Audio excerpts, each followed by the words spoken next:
Greek mythology does not begin with Zeus, and it definitely does not begin with a tidy family tree. It begins with chaos, not chaos as in explosions and screaming, but a vast gap where almost nothing has shape. From that emptiness came Gaia, the earth, Tartarus, the deep abyss, Eros, the force of desire, and other primeval powers such as night and darkness. Gaia then produced Uranus, the sky, and together they created the Titans, the Cyclopes, and the 100-handed ones. Uranus hated some of his own children and forced them back inside Gaia. Understandably, Earth did not enjoy being used as a divine prison. Gaia armed her youngest Titan son, Cronus, with a sickle. Cronus attacked Uranus and took control of the cosmos. But the violence created more life. From Uranus's blood came beings such as the Furies and giants.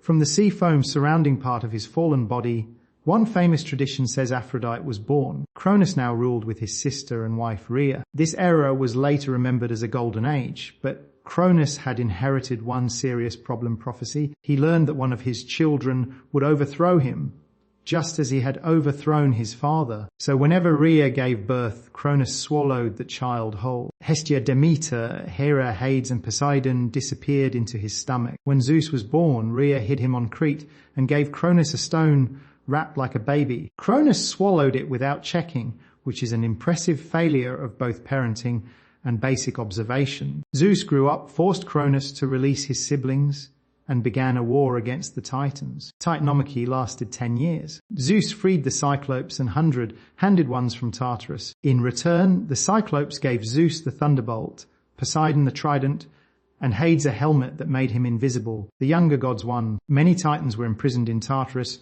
while Atlas was condemned to hold up the sky. Zeus and his brothers then divided the cosmos. Zeus received the sky, Poseidon the sea, and Hades the underworld. The earth itself remained shared territory, which guaranteed future arguments. Even victory did not make Zeus secure. The giants challenged the Olympians, and later the monstrous Typhon nearly broke Zeus's rule. But Olympus survived. A new divine order now controlled the world. It was not a peaceful order. Zeus ruled as king, but the Olympians were a family with unlimited power and almost no emotional restraint. Hera protected marriage while repeatedly punishing Zeus's lovers and children. Poseidon controlled the sea earthquakes and horses. Athena represented strategy, wisdom, and crafts. Ares embodied the violence of battle. Apollo governed prophecy, music, healing, and plague. Artemis ruled hunting and the wild. Aphrodite moved desire. Hermes carried messages, guided travelers, and protected thieves. Hephaestus forged divine weapons. Hestia guarded the hearth,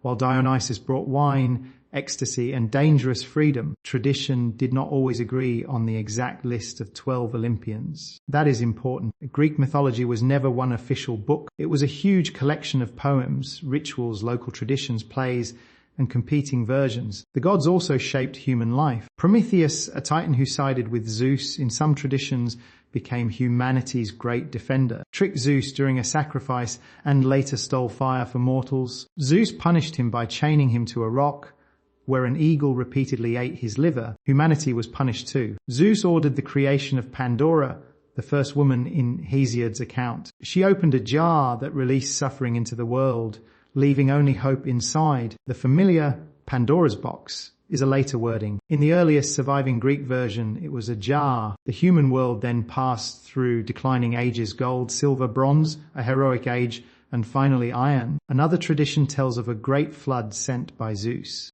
Deucalion and Pyrrha survived and restored humanity by throwing stones behind them, which became men and women. Meanwhile, the gods continued entering mortal families, producing heroes who were stronger than ordinary people, but still vulnerable to pain, pride, prophecy, terrible decisions. Perseus was born after Zeus reached the imprisoned Danae in the form of golden light. Sent to retrieve the head of Medusa, Perseus used divine gifts, approached while watching her reflection, and cut off her head. From Medusa's blood sprang Pegasus and Chrysos. Perseus later rescued Andromeda and accidentally fulfilled the prophecy that he would kill his grandfather. Then came Heracles, the strongest of Greek heroes. Hera's hatred drove him into madness, and he killed his own family. To atone, he served King Eurystheus and completed the famous Labus, killing the Nemean lion, defeating the Hydra, capturing dangerous beasts, cleaning the Augean stables, stealing the apples of the Hesperides,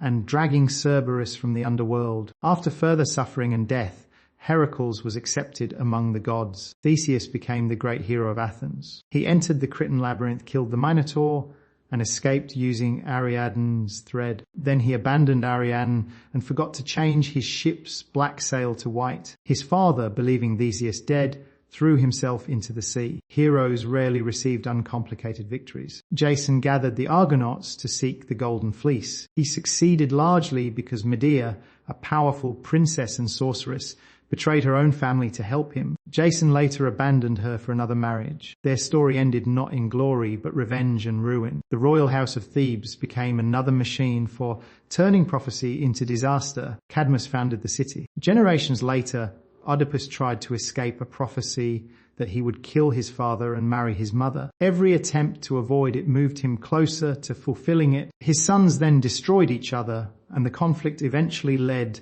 to the expedition of the Seven against Thebes and the war of their descendants. All these bloodlines, promises, rivalries, and divine grudges finally converged at Troy. At the wedding of Peleus and the sea goddess Thetis, Eris, goddess of strife, introduced a golden apple meant for the fairest goddess. Hera, Athena, and Aphrodite demanded it. Paris, a Trojan prince, was chosen to judge. Hera offered power. Athena offered victory and wisdom. Aphrodite offered the most beautiful woman in the world. Paris chose Aphrodite. The woman was Helen, already married to Menelaus of Sparta. Whether Paris abducted Helen or she went willingly depends on the version. Either way, the Greek kings gathered under Menelaus' brother, Agamemnon, and sailed for Troy. Among them were Odysseus, Ajax, Diomedes, and Achilles, the greatest warrior of his generation. The war lasted 10 years. Homer's Iliad does not tell the whole war. It focuses on a short period near the end, beginning with a dispute between Achilles and Agamemnon. Achilles withdrew from battle. Without him,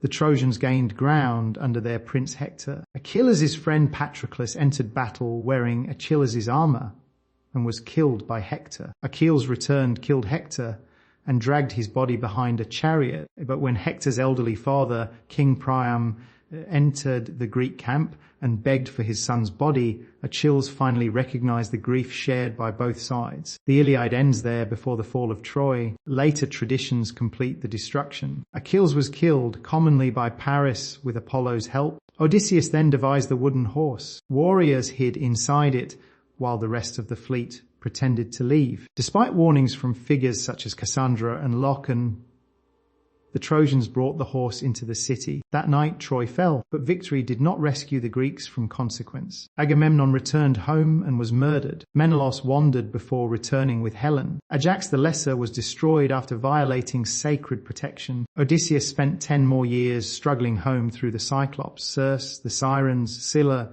Charybdis, and the anger of Poseidon. The surviving Trojan prince Aeneas escaped with his father and son, beginning a different chain of legend later made central to Rome. By the end of the heroic age, the great monsters were mostly dead, the greatest heroes were buried or scattered, and the gods became more distant from human stories. Greek mythology does not conclude with one final apocalypse. It fades from an age when gods walked into palaces and battlefields into a world increasingly recognizable as human history. And that is the real shape of Greek mythology, not one clean story, but generations trying to escape what the previous generation created and usually becoming part of it.